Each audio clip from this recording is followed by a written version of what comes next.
السلام عليكم إخوتي الطلبة، مرحبا بكم في فيديو جديد فيما يخص دروس البيوشيمie microbienne pour les biochimies et les biochimies appliquées et même pour les microbiologistes. Cette module, la biochimie microbienne, et c'est la métabolite qui est division de l'anabolisme et le catabolisme des glucides et des autres molécules énergétiques pour donner l'énergie pour la cellule et les molécules pour survivre. On a commencé par l'introduction. Les micro-organismes sont capables d'effectuer une grande diversité de réactions biochimiques, traduisant par la production de biomasse, les corps cellulaires, ou les molécules ou les macromolécules, et par la dégradation, la transformation ou la production de substances organiques ou minérales. Pour assurer leur vie, لكي تعيش, leur développement, كي تنقسم وتتطور, pour l'expression de leurs propriétés, mobilité, luminescence, les micro-organismes ont besoin d'énergie sous forme d'ATP et des éléments nutritifs ومواد مغذية أو تغذي الخلية. L'énergie nécessaire est tirée des milieux directement sous forme d'énergie lumineuse, طاقة ضوئية, ou indirectement sous la forme d'énergie chimique par oxydation des substances organiques ou minérales. Le catabolisme est l'ensemble. Le catabolisme هي عملية الهضم. Le catabolisme est l'ensemble de réactions permettant la récupération d'énergie لكي نتحصل على طاقة biologiquement utilisable, طاقة نستعملها في la cellule biologique, et la production des métabolites أو des molécules أو des macromolécules de base يعني تحتاج من الخلية à partir des substances organiques ou des réserves cellulaires. Cette dégradation est plus ou moins complète et donne lieu à la formation de la métabolite déchets du catabolisme.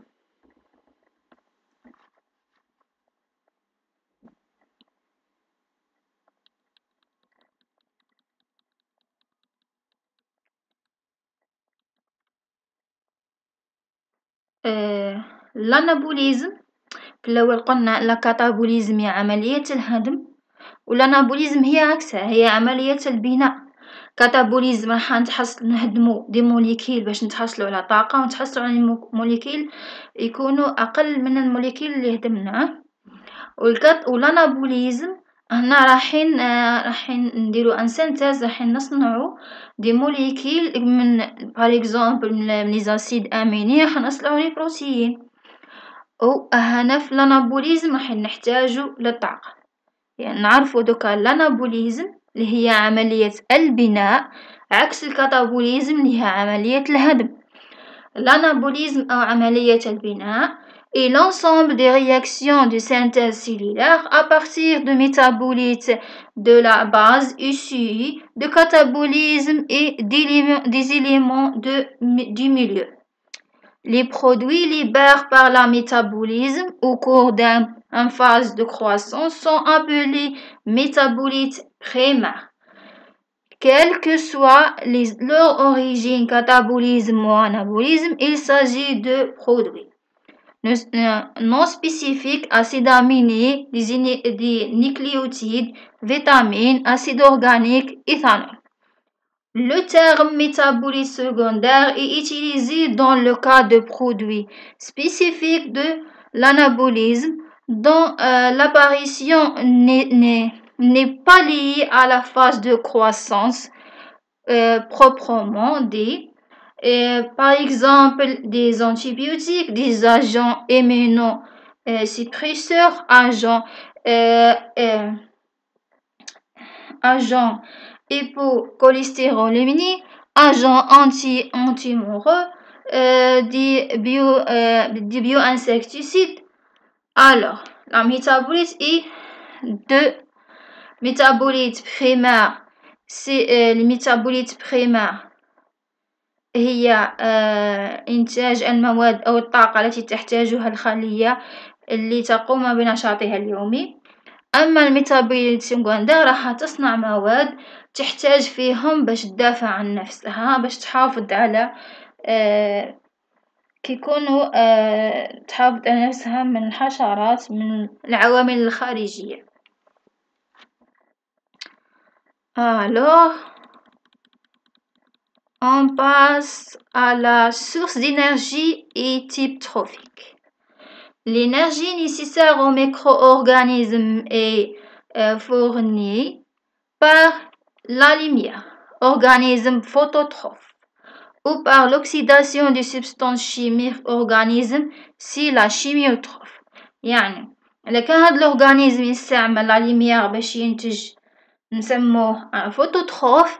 إذا كان يستعمل l'oxydation des substances chimiques راح نسموه organisme chimiotrophe.